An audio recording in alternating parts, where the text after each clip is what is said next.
This is the biggest left, middle, right segment I think you say ever that every week, every because week. no, this is the biggest one because it's on election day. So the final segment of the real word left, middle, right. We started doing this a couple months ago. This is the headlines in politics.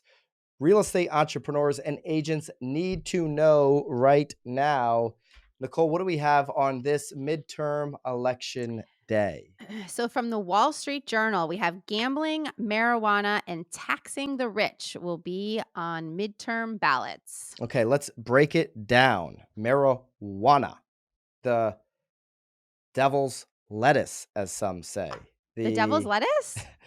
some Did you may just say some did you may just say make that up? no, that's a thing. That's a You say real thing. that? That's Bobby? Bobby, see that Bobby says that. you stole that from Bobby? Oh Good, my lord. good little boys who went to Bobby. Did you go to Catholic school or something? What did, No. no, No, he's okay. from Long Island. Do they He's even have Catholic schools on Long Island? Of course they do. Probably Irish Catholic schools. Anyways, according to CNBC, Nicole, Yes. the 5 states that are going to be voting today on marijuana: Arkansas, Maryland, Missouri, North Dakota, and South Dakota. Okay. Interestingly enough, we just released a BAM article just this past week. 69% of Americans would buy a home within a 1 mile radius of a cannabis dispensary. From 2014 to 2019, home values increased $22,888 more in cities with legal retail dispensaries than in cities where recreational cannabis was illegal. 52% of those surveyed would consider buying a home right next door to a cannabis dispensary. Mhm. 70% of those surveyed would pay at market rent or more for a house near a cannabis related amenity. 22% would actually pay above market rate. Here's my argument. I think that the debate on whether marijuana should be legalized or not it's over. Okay. All 50 states should probably get on board with this. There's enough data now on the tax benefits for each and every state for doing this. And then I think once all 50 voted in, you'll see the federal government come in and make this, legal across the board. There's no data that points towards it destructing home values. If there was data that pointed towards that, I'd be against it, of course, as a real estate entrepreneur and professional. Anything that decreases people's home values, I'm against. There's no data that points towards that. There hasn't been any significant data on accidents increasing. There hasn't been significant data on crime or anything like that. So it's been net positive across the board.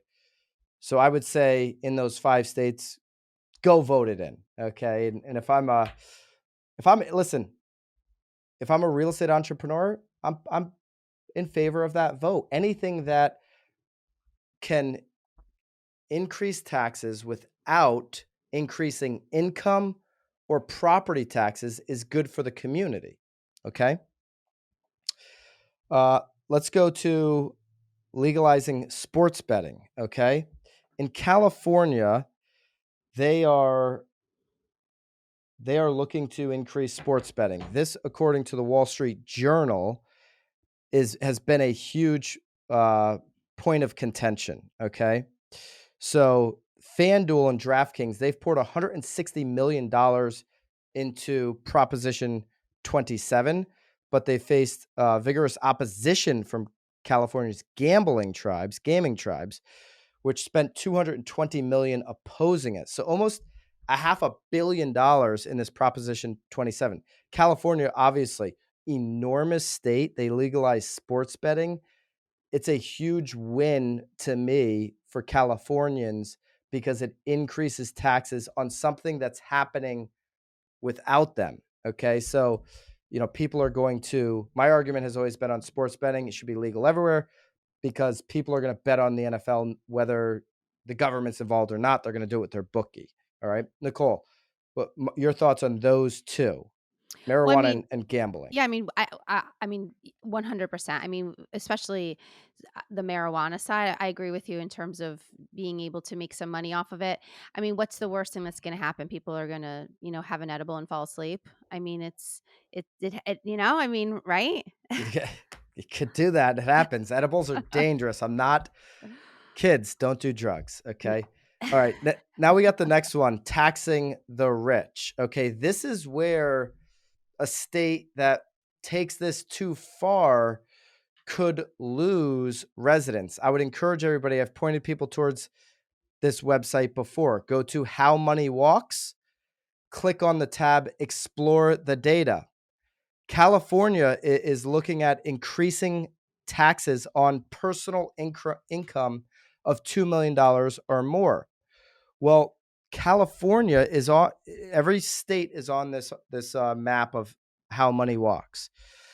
California has lost 82.32 billion in annual AGI, a wealth migration study over the last 20 years. So wealth is walking out of California. Okay. We've heard from a number of agents where this isn't positive long term for the health of their real estate economics. Okay.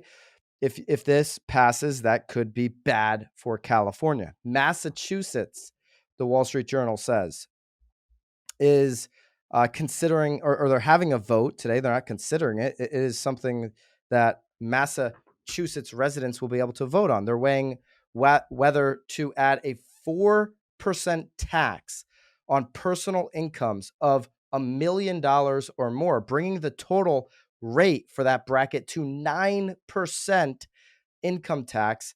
Funds would go towards education and transportation in that state.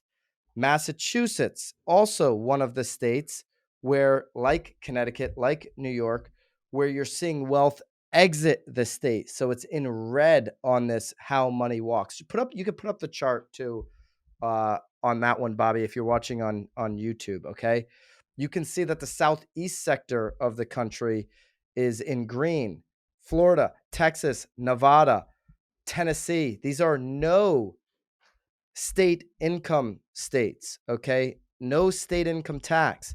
They're seeing wealth migration flock, which means, you know, there's going to be more property taxes. There's going to be more, if there's sales tax, more sales tax in these states, they're gaining residents. So those ones, if I'm a real estate professional in Massachusetts, I would definitely be talking to my clients that are making over $1 million, getting a consensus, but I'd be cautious to support that. Maybe neighboring states, Nicole, maybe a Connecticut is going to see some million plus earners Yeah, maybe start working the border. Maybe if you're a Mass, get your license work in Connecticut. work the border. Work the borders. Yeah.